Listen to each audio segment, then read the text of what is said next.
So you wrote an article about smell training, Hmm. right? And so that's a huge sort of topic. And I read somebody left a comment on your article. I'm just gonna read it because I feel the same way. Tanya, I believe, Tanya with a J, so it might be Tanja. No, I'm pretty sure it's Tanya. She said, "Thank you for this. Olfaction is such an underrated sense. To me, it feels like I am always looking at a colorless sunset, to quote another anosmic person.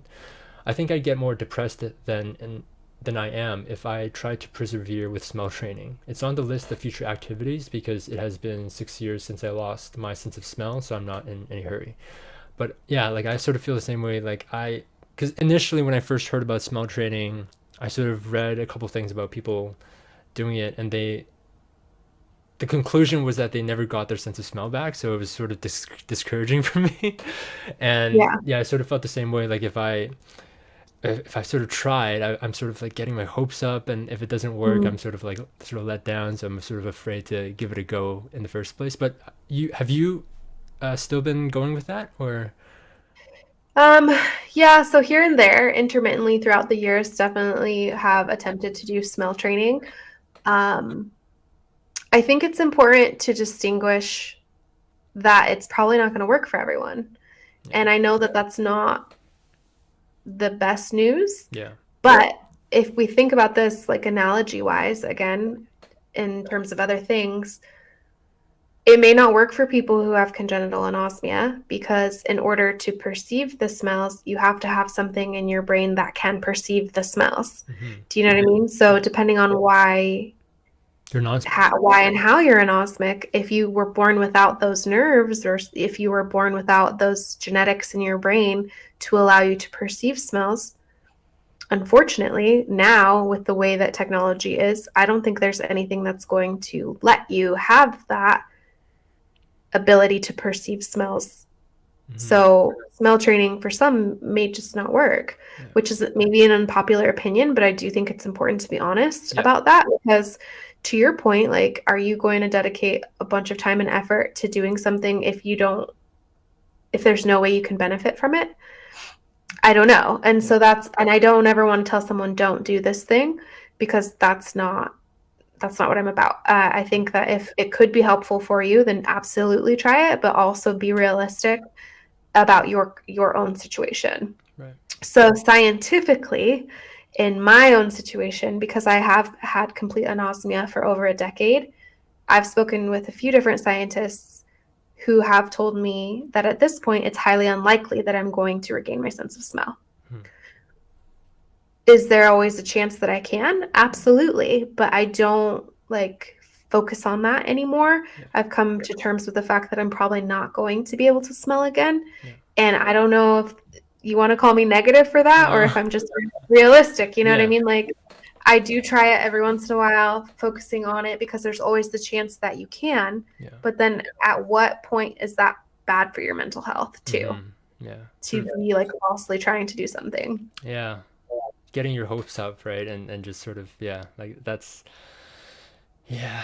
I mean, Yeah, and I always want to be like, rah, rah, yay, it's going to work for you, but like it may not. And yeah, so, yeah, uh, what people know right now, what science knows right now, is that olfactory training is not harmful out of all of the things that could potentially help you, as long as you're not smelling like solvents or cleaners or like really strong chemicals. If you're doing it the way that Dr. Thomas Hummel created it with the four different scents, rose, lemon, eucalyptus, and clove, and you're doing it twice a day, 30 seconds each time that you're smelling them, you're really focusing and being mindful about it, that could help you and it's probably not going to harm you.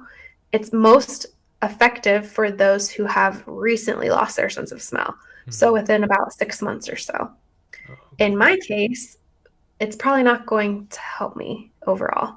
Mm. Um, I will always like try it and I'll be mindful and positive too, but I also try to balance that with being realistic, like I said. So um, yeah, I think that it's important to be aware that it might help, but also back to analogies like if your nerves are damaged to the extent that they're not going to recover,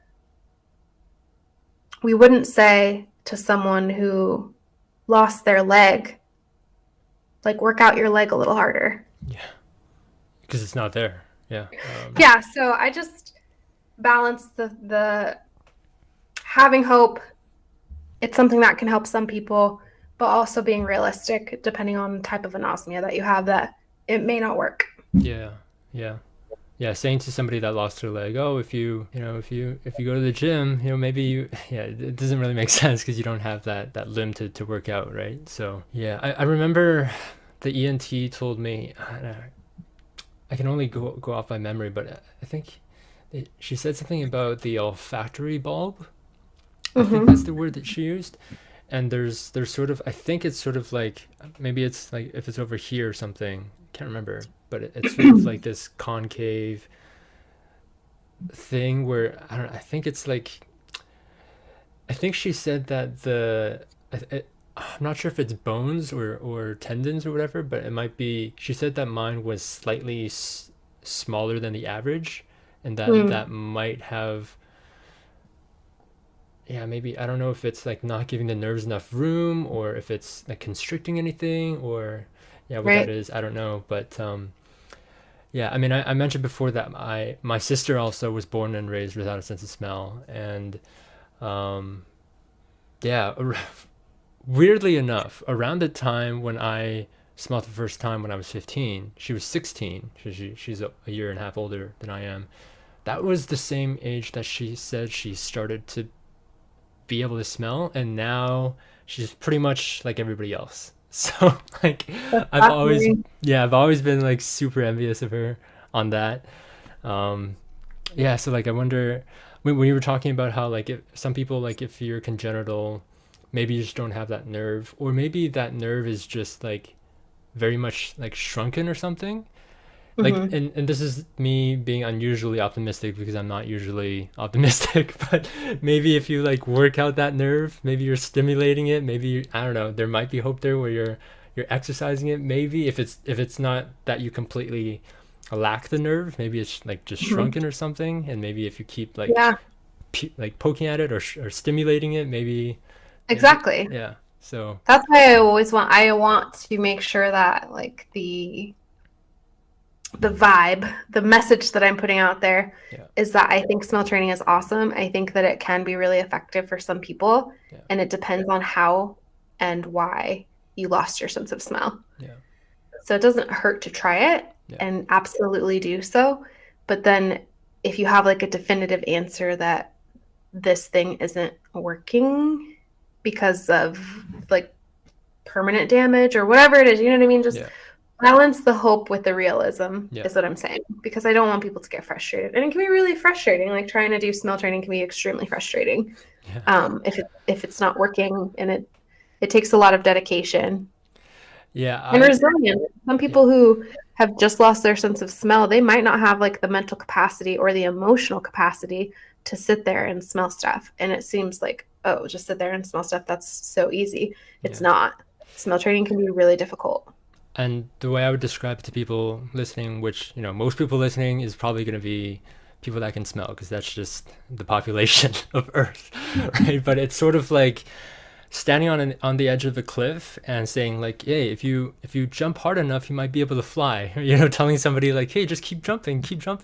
But when in fact that the likelihood of you being able to fly is not, because we're human. That's sort of just like the fact of the matter. Like but yeah, for people to just keep telling you like, hey, just keep jump harder, and then you might be able to fly. It's sort of that like, we're like, I don't know, keep walking against that wall. Maybe you might be able to like walk through it one day. I don't know. Like Mhm. it's, Right. Yeah. Yeah. so I guess yeah, like you are probably somebody who has spoken to the highest amount of people who with smell disorder, like even including ENTs. Just by